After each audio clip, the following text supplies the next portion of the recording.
নমস্কাৰ ফ্ৰেণ্ডছ, কি খবৰ? আপোনালোকক পুনৰ স্বাগতম জনাইছোঁ মোৰ এই ইউটিউব চেনেল দিগন্ত ফিল্মস্ফেয়াৰলৈ। ফ্ৰেণ্ডছ, আমি প্ৰত্যেকে জানো যে আমাৰ শৰীৰৰ আটাইতকৈ গুৰুত্বপূৰ্ণ অংগটো হৈছে আমাৰ মগজু, ব্ৰেইন। অৰ্থাৎ যেতিয়ালৈকে আপোনাৰ ব্ৰেইন সুস্থ হৈ থাকিব, আপুনি আপোনাৰ জীৱনৰ সকলোবোৰ কাম সুন্দৰভাৱে কৰিব পাৰিব। কিন্তু যেতিয়া আপোনাৰ ব্ৰেইন অসুস্থ হ'ব, অৰ্থাৎ যেতিয়া আপুনি কিছুমান আপোনাৰ ব্ৰেইনত আননেচেচাৰী আনৱান্টেড থট বা আপোনাৰ কিছুমান অলাগতিয়াল চিন্তাৰে আপোনাৰ ব্ৰেইন ভৰপূৰ হৈ থাকিব, তেতিয়া আপুনি আপোনাৰ কোনো কামতে আপুনি মনোযোগ দিব নোৱাৰে। আপুনি আপোনাৰ যি প্ৰফেশ্যন বা আপোনাৰ যি ডেইলি এক্টিভিটিজ আছে, আপুনি যি কাম কৰে, অৰ্থাৎ আপুনি প্ৰতিদিনে যি কাম কৰে, সেই কোনো কামতে আপুনি সুন্দৰভাৱে মনোযোগ দিব নোৱাৰিব। কাৰণ আপোনাৰ ব্ৰেইনত কিছুমান আননেচেচাৰী বা আনৱান্টেড চিন্তাই সদায় আপোনাক পৰমূৰতে ডিষ্টাৰ্ব কৰি থাকে। গতিকে যেতিয়া এনেকুৱা ধৰণৰ আপোনাৰ ব্ৰেইনত চিন্তাৰে ভৰপূৰ হৈ থাকিব, তেতিয়া আপুনি আপোনাৰ কৰ্মৰ পৰা আপুনি বিৰত থাকিব লগা হয়, বা আপুনি আপোনাৰ যি ডেইলি লাইফত কাম থাকে, এই কামবোৰ আপুনি কেতিয়াও ভালদৰে কৰিব নোৱাৰে। আৰু ই আপোনাৰ কৰ্মশক্তি লোপ কৰে, অৰ্থাৎ ই আপোনাৰ যিটো ৱৰ্ক স্পিৰিট আছে, এইটো আপোনাৰ যথেষ্ট পৰিমাণে ৰিডিউচ কৰে বা কমাই দিয়ে। গতিকে ফ্ৰেণ্ডছ, আমাৰ শৰীৰটো যেনেকৈ আমি পৰিষ্কাৰ কৰাৰ প্ৰয়োজন বা আমি পৰিষ্কাৰ কৰোঁ বা চাফ কৰি ৰাখোঁ, ঠিক তেনেদৰে আমি আমাৰ ব্ৰেইনটোকো কিন্তু ডিটক্সিফিকেশ্যন কৰাৰ প্ৰয়োজন। অৰ্থাৎ আমি আমাৰ ব্ৰেইনটোকো পৰিষ্কাৰ কৰি ৰখাটো অতিকে জৰুৰী। কিয়নো আপুনি যেতিয়া ব্ৰেইনটো সুস্থ হৈ থাকিব, তেতিয়া আপুনি আপোনাৰ সকলোবোৰ কাম আপুনি সুন্দৰভাৱে কৰিব পাৰিব। গতিকে ফ্ৰেণ্ডছ, বলকচোন আজি আমাৰ এই ভিডিঅ'টোত আমি আলোচনা কৰোঁ কেনেদৰে আমি আমাৰ ব্ৰেইনটোক ডিটক্সিফিকেশ্যন বা আমি কেনেকৈ আমি ডিটক্স কৰিব পাৰোঁ। ফ্ৰেণ্ডছ, আমাৰ এটা অতি বেয়া স্বভাৱ আছে, সেইটো হৈছে কি যে আমি ৰাতিপুৱা যেতিয়া আমি বিচনাৰ পৰা উঠোঁ, বিচনাৰ পৰা উঠিয়ে আমাৰ ৰাতি আমি মোবাইলটো মেক্সিমামে বিচনাতে ৰাখে, বা নাৰাখিলেও আপুনি যেতিয়া বিচনাৰ পৰা ৰাতিপুৱা উঠে, ৰাতিপুৱা উঠিয়ে আমি মোবাইলটো চাওঁ। গতিকে আজিৰ পৰা আপোনালোকে এটা বস্তু চেষ্টা কৰকচোন যে এই মোবাইলটো আপুনি যেতিয়া ৰাতিপুৱা বিচনাৰ পৰা উঠিব, এটলিষ্ট 1 hours আপুনি এটা গেপ ৰাখক। অৰ্থাৎ 1 ঘণ্টা পিছতহে আপুনি মোবাইলটো চাব। আমি ৰাতিপুৱাই উঠিয়ে আমি চাওঁ কিমান হোৱাটছএপত নটিফিকেশ্যন আহিছে, ফেচবুকত কি হৈ আছে, আমি দিয়া ৰিলছৰ ভিউজ কিমান আহিছে, এইবোৰৰ কোনো প্ৰয়োজন নাই। কিয়? এক্সেচিভ ডিজিটেল ষ্টিমুলেশ্যনে আপোনাৰ এনজাইটি বা ষ্ট্ৰেছৰ পৰিমাণো বৃদ্ধি কৰে। আপুনি যেতিয়া ৰাতিপুৱা উঠিয়ে আপোনাৰ মোবাইলটো চাব, তাক খুচৰি থাকিব, তেতিয়া ই আপোনাৰ মানসিকভাৱে ভাৰাক্ৰান্ত কৰি তোলে, বা ই আপুনি গম নোপোৱাকৈয়ে ই কিন্তু আপোনাৰ ষ্ট্ৰেছ বা এনজাইটি সৃষ্টি কৰে।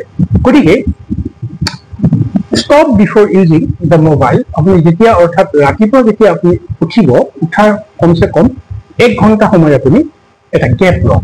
অৰ্থাৎ 1 ঘণ্টা সময় আপুনি মোবাইল নোচোৱাকৈ অতিবাহিত কৰাৰ চেষ্টা কৰক। ই আপোনাক মানসিকভাৱে, ই আপোনাৰ ব্ৰেইনটো চাফ কৰি ৰখাত, অৰ্থাৎ ই আপোনাৰ ব্ৰেইনটো ক্লিনজিঙত যথেষ্ট পৰিমাণে সহায় কৰিব। দ্বিতীয়তে হৈছে stay away from the limited inputs. অৰ্থাৎ কি হয়, আমাৰ যিবোৰ নিগেটিভ ইনপুটছ আছে, অৰ্থাৎ আমি যেতিয়া বিভিন্ন প্ৰকাৰৰ আমি ছ'চিয়েল মিডিয়াতে হওক বা অন্যান্য যিবিলাক নিগেটিভ ইনফৰমেশ্যনছ আছে বা নিউজে হওক, আমি সদায় আমি নিজকে সদায় আমাৰ এই যে নিগেটিভ ইনফৰমেশ্যন বা টক্সিক ৰিলেশ্যনশ্বিপ আছে, এইবোৰৰ পৰা আমি নিজকে সদায় আঁতৰত ৰাখিব লাগে। ই আপোনাক কি কৰে, এটা নিগেটিভ ইম্পেক্ট পঠায়, ই আপোনাৰ ব্ৰেইনত এটা নিগেটিভ চিগনেল ক্ৰিয়েট কৰে। গতিকে আপুনি যিমান পাৰে সিমান আপুনি এই নিগেটিভ ইনপুটছৰ পৰা নিজকে দূৰত ৰাখক বা আঁতৰত ৰাখক। ই আপোনাক কেতিয়াও পজিটিভ এটা ৰিজাল্ট দিব নোৱাৰে। গতিকে নিগেটিভ নিউজে হওক বা নিগেটিভ ৰিলেশ্যনশ্বিপেই হওক, ইয়াৰ পৰা আপুনি সদায় এটা গেপ মেইনটেইন কৰি চলিব লাগে। তৃতীয়টো হৈছে আমাৰ জীৱনৰ আটাইতকৈ গুৰুত্বপূৰ্ণ বিষয় হৈছে চাউণ্ড স্লিপ। অৰ্থাৎ আমাৰ কি হয় যে আমি প্ৰতিদিনে 7 to 9 hours আমি শুব লাগে। অৰ্থাৎ যেতিয়া আপুনি এটা সুস্থ এটা গুড শ্লিপ আপুনি এটা গুড নাইট স্লিপ এটা আপুনি ভাল টোপনি এটা মাৰিব, তেতিয়া আপোনাৰ সেই টোপনিৰ সময়তে আপোনাৰ বডি এণ্ড ব্ৰেইন দুটাৰে কিন্তু আপোনাৰ ৰিকভাৰী হয়। আপোনাৰ যিবোৰ চেলছ আছে বা আপোনাৰ যিটো বডিৰ যি প্ৰয়োজন আছে এই প্ৰয়োজনবোৰ কিন্তু ৰিকভাৰী হয়, আৰু ই আপোনাৰ মানসিক লগতে শাৰীৰিক যথেষ্ট এনাৰ্জি সৃষ্টি কৰে। গতিকে আপুনি শোৱাৰ আগত আমি কি হয় মেক্সিমামে বিচনাত পৰি মোবাইলটো টিপি টিপি শুবলৈ চেষ্টা কৰে, কিন্তু আপুনি যেতিয়া শোৱাৰ সময়ত আগমুহূৰ্তত কমচে কম 1 ঘণ্টা আগৰ পৰা আপুনি স্ক্ৰীন টাইমটো কমাই দিয়ক। কাৰণ কিয়, যেতিয়া আপুনি স্ক্ৰীন টাইম আপুনি শুই শুই বিচনাত মোবাইল চাব, ইয়ে কিন্তু আপোনাৰ ৰাতি এটা ভাল টোপনি, এটা গুড নাইট শ্লিপ এটা আপুনি ইউ কেন এক্সপেক্ট, আপুনি আশা কৰিব নোৱাৰে। গতিকে এনেদৰে আপুনি আপোনাৰ যিটো ৰুমত আপুনি শুৱে, অৰ্থাৎ আপোনাৰ বেডৰুমক আপুনি পাৰিলে আপুনি টেক ফ্ৰী জোন হিচাপে ব্যৱহাৰ কৰক, অৰ্থাৎ তাত কোনো ধৰণৰ স্ক্ৰীন বা আপুনি মোবাইলটো এটা বেলেগ ৰুমত ৰাখি বা টিভি এইবিলাক যদি আছে আপুনি আঁতৰাই দিয়ক। আৰু আপুনি শোৱাৰ আগত কমচে কম এটলিষ্ট 1 hours বিফোৰ শ্লিপিং আপুনি মোবাইলটো এভইড কৰক। ই আপোনাৰ এটা গুড নাইট শ্লিপ, আপোনাক এটা ভাল সুন্দৰ টোপনি এটা আপুনি গভীৰ টোপনি মাৰিব পাৰিব, আৰু ইয়ে আপোনাৰ শাৰীৰিকৰ লগতে মানসিক উৎকৰ্ষ সাধন কৰিব, এনাৰ্জি প্ৰডিউচ কৰিব। এনেদৰে হৈছে আপোনাৰ ৰেগুলাৰ ফিজিকেল এক্টিভিটিজ, অৰ্থাৎ আপুনি যেতিয়া ৰেগুলাৰ ফিজিকেল এক্টিভিটিজ বুলি কোৱাৰ লগে লগে মেইনলি আমি এক্সাৰচাইজৰ কথা বুজো। যেতিয়া আপুনি এটলিষ্ট 1 hours পাৰ ডে আপুনি এক্সাৰচাইজ কৰিব, ইয়ে কিন্তু আপোনাক শাৰীৰিকৰ লগতে মানসিক যথেষ্ট শক্তি সাপ্লাই কৰিব।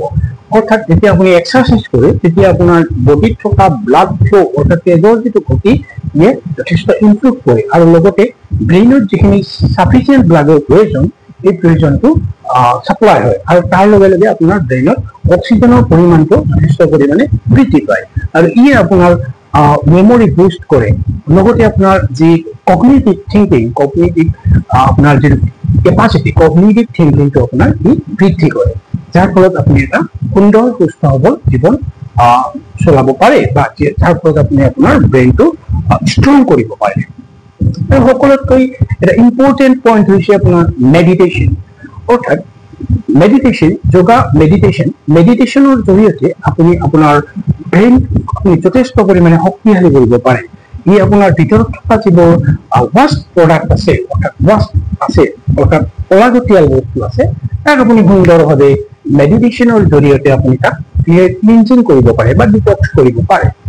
অৰ্থাৎ যেতিয়া আপুনি মেডিটেশ্যন বুলি কোৱাৰ লগে লগে বা ব্ৰিথিং কণ্ট্ৰল, আপুনি অৰ্থাৎ যিবিলাক ব্ৰিথিং এক্সাৰচাইজ আছে, ব্ৰিথিং এক্সাৰচাইজৰ জৰিয়তে আপুনি আপোনাৰ ব্ৰেইনটোক আপুনি শান্ত কৰিব পাৰে, আপোনাৰ ব্ৰেইনক আপুনি অতি শক্তিশালী কৰিব পাৰে। তো আমি ব্ৰিথিং এক্সাৰচাইজ বুলি কোৱাৰ লগে লগে যথেষ্ট ব্ৰিথিং এক্সাৰচাইজৰ টেকনিক আছে, তাৰ ভিতৰত এটা অতি ভাল লগা ব্ৰিথিং আপোনাৰ ইফেক্টিভ এটা টেকনিক হৈছে 4-7-8, অৰ্থাৎ আপুনি 4 ছেকেণ্ড আপুনি উশাহটো আপুনি ইনহেল কৰিলে, আকৌ 7 ছেকেণ্ডৰ কাৰণে তাক হোল্ড কৰিলে, এগেইন 8 ছেকেণ্ড আপুনি তাক ৰিলিজ কৰিলে, এক্সেল কৰিলে। ইয়ে আপুনি কৰি চাবচোন, এইটো কৰাৰ পিছত আপোনাৰ মনটো বহুত অতি মানে কাম, অৰ্থাৎ শান্ত পৰিৱেশ, শান্ত অনুভৱ আপোনাৰ নিজৰ ফিলিংছ হ'ব। আৰু লগতে এই ব্ৰেথিং এক্সাৰচাইজে আপোনাৰ যিবোৰ ষ্ট্ৰেছ হৰমন আছে লাইক কৰ্টিচল এটচেট্ৰা, এইবিলাক আপোনাৰ ৰিডিউচ হোৱাত যথেষ্ট পৰিমাণে সহায় কৰে। আৰু কি কৰে, ই আপোনাৰ হেপী হৰমন, যিবিলাক আমাৰ বডিত হেপী হৰমন থাকে, অৰ্থাৎ চেৰ'টনিন, ডপামিন, এণ্ডৰফিন, এনেকুৱা ধৰণৰ যিবোৰ হেপী হৰমন আছে, এই হৰমনবোৰ ৰিলিজ কৰে, আৰু ই আপোনাক মনটো এটা ফ্ৰেছ কৰি ৰাখে।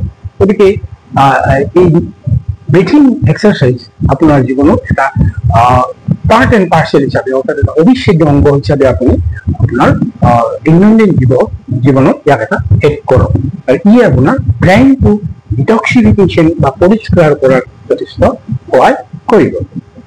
গতিকে ফ্ৰেণ্ডছ, আশা কৰোঁ আপোনালোকে মোৰ এই ভিডিঅ'টো চাই ভাল পালে, আৰু যদি ভাল পাইছে লাইক কৰিব, আপোনালোকৰ কিবা ক'ব লগা থাকিলে আপোনালোকে প্লিজ কমেণ্টত জনাব, আৰু লগতে আপোনাৰ যি ৱেল উইচাৰ্ছ বা আপোনাৰ প্ৰিয়জন আছে তেওঁলোকলৈকে মোৰ এই ভিডিঅ'টো ফৰৱাৰ্ড কৰিব, আৰু মোৰ এই YouTube channel Diganta Finspear YouTube চেনেলটো আপোনালোকে ছাবস্ক্ৰাইব কৰিব। Thank you friends, good luck.